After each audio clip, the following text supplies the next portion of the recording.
ಅಂದ್ರೆ ನಿಮ್ಮ ಹತ್ರ ಒಂದು ನೇರ ಪ್ರಶ್ನೆ ಏನಂದ್ರೆ ಕಳೆದ ವರ್ಷ EMI ಗೆ ಕೇರಳದಿಂದ ಇದು ಮಾಡಿದ್ರು, ಯಾರು ಕಟ್ಟುದು ಬೇಡ EMI ಇದು ಇಂಟ್ರೆಸ್ಟ್. ಆದ್ರೆ ಅದು ಎಷ್ಟು ಜನಕ್ಕೆ ತಲುಪಿದೆ ಅಂತ ನಾನು ಕೇಳುದಷ್ಟೇ.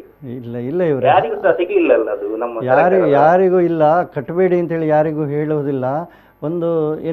ಒಂದಷ್ಟು ಸಮಯಕ್ಕೆ ಅವರಿಗೆ ಕಟ್ಟಬೇಕು, ಮತ್ತೆ ಆದರೂ ಕಟ್ಟಬೇಕು.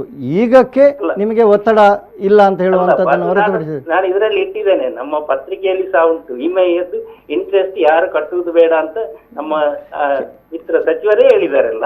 ಅದನ್ನು ಬೇಕಾದ್ರೆ ನಾನು ಒಂದ್ಸರಿ ತೋರಿಸ್ತೇನೆ. ಖಂಡಿತವಾಗಿ ತೋರಿಸಿ. ಒಂದು ವೇಳೆ ಹಾಗೆ ರಿಯಾಯಿತಿ ಕೊಡ್ತಾರೆ, ಯಾವುದು ಇಂಟ್ರೆಸ್ಟ್ ಮಾತ್ರ ಹಾಗೆ ಅಂತ ಹೇಳಿ ಲೋನ್ ಕಟ್ಟಬೇಡಿ ಅನ್ನೋದು ಇಲ್ಲ. ಯಾರು ರಿಸರ್ವ್ ಬ್ಯಾಂಕ್ ಹೇಳಲೇ ಇಲ್ಲ, ಅದು ಹೇಳಲಿಕ್ಕೆ ಸಾಧ್ಯವೂ ಇಲ್ಲ. ಒಂದು ವೇಳೆ ಹಾಗೇನಾದ್ರೂ ಮಾಧ್ಯಮದಲ್ಲಿ ನೋಡಿದ್ದೇನೆ, ಸರಿ ಸರಿ ಸರಿ ಅಲ್ಲ, ನೀವು ಹೇಳುವಂತದ್ದು ದೊಡ್ಡ ತಪ್ಪು ಮಾಡಿದ್ದಾರೆ ಅಂತ ಅನಿಸ್ತದೆ ನನಗೆ.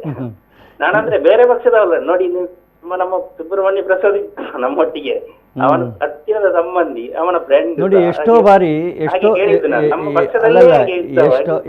ಅಲ್ಲಲ್ಲ, ತಾವು ಹೇಳುವಂಥದ್ದನ್ನು ನಾನು ಒಪ್ಪಿಕೊಂಡೇ ಮಾತಾಡ್ತಾ ಇದ್ದೇನೆ. ಕೆಲವೊಂದು ಸಂಗತಿಗಳ ಬಗ್ಗೆ ರಿಯಾಯಿತಿಯನ್ನು ಕೊಡ್ತಾರೆ, ಆದರೆ ಅದರ ಯೋಜನೆಯ ಸರಿಯಾದ ರಿಯಾಯಿತಿಯನ್ನು ಕೊಟ್ಟದ್ದು 3 ತಿಂಗಳು ಮುಂದಕ್ಕೆ ಹಾಕಿದ್ದು. ಹೌದು, ಆದ್ರೆ ನೀವು ಕಟ್ಲೇಬೇಡಿ ಅಂತ ಹೇಳಲಿಲ್ಲ, ಬಟ್ ಅದು ಇಂಟ್ರೆಸ್ಟ್ ಇದೆ. ಹೌದೌದು, ತುಂಬಾ ಇಲಾಖೆ ಕೊಟ್ಟಿದ್ದಾರೆ, ಇದರಲ್ಲಿ ಇಂಟ್ರೆಸ್ಟ್ ಕಟ್ಟುವುದು ಬೇಡ ಅಂತ ಹೇಳಿದ್ದಾರೆ. ಕಟ್ಲಿಕ್ಕೆ ಇಲ್ಲ, ಅದು ಮುಟ್ಲಿಲ್ಲ. ಎಷ್ಟು ಜನಕ್ಕೆ ಮುಟ್ಟಿದೆ ಅಲ್ಲ, ಮುಟ್ಲಿಕ್ಕೆ ನೀವು ಕಟ್ಟದೇ ಇರುವುದೇ ಹೊರತು ಅದನ್ನು ಪುನಃ ನಿಮಗೆ ಇಲ್ಲ ಕೊಡುವಂಥದ್ದು ಅಂತ ಹೇಳುವಂಥದ್ದು ಇಲ್ಲಲ್ಲ ಇವರೇ. ಕೊಡ್ಲಿಕ್ಕೆ ಇಲ್ಲ, ಬ್ಯಾಂಕಿಗೆ ಆದ್ರೂ ಹೋಗಿ ಕೆಲವರಿಗಾದ್ರೂ ಸಿಗ್ಬೇಕಲ್ಲ, ಬ್ಯಾಂಕಿನವರಿಗೂ ಕೊಡುವುದಿಲ್ಲ ಅದು. ಇಲ್ಲ ಪೋಪರೆ, ಅದು ಬಹುಶಃ ತಪ್ಪು ಮಾಹಿತಿ ಅಂತ ಅನಿಸುತ್ತೆ ನನಗೆ. ರಿಸರ್ವ್ ಬ್ಯಾಂಕ್ ಹಾಗೆ ಹೇಳಲಿಲ್ಲ.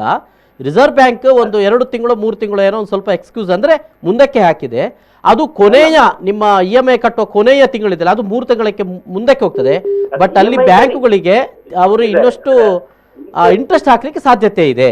ಇಂಟ್ರೆಸ್ಟಿನ ಬಗ್ಗೆ ಅದರ ಇದ್ದಾರೆ, ಗೊತ್ತಿಲ್ಲ, ನಾನು ನೋಡಿದ್ದೇನೆ ನಿಮ್ಮ ಮಾಧ್ಯಮದಲ್ಲಿ. ಸರಿ ಸರಿ ಅಲ್ಲ, ನೀವು ಅದರದೊಂದು ಮಾಹಿತಿ ಕೊಡಿ, ಅದರ ಬಗ್ಗೆ ಪರಾಮರ್ಶಿಸಿ ಸಂಬಂಧಪಟ್ಟವರಲ್ಲಿ ಮಾತಾಡ್ತೇವೆ ಇವರೇ.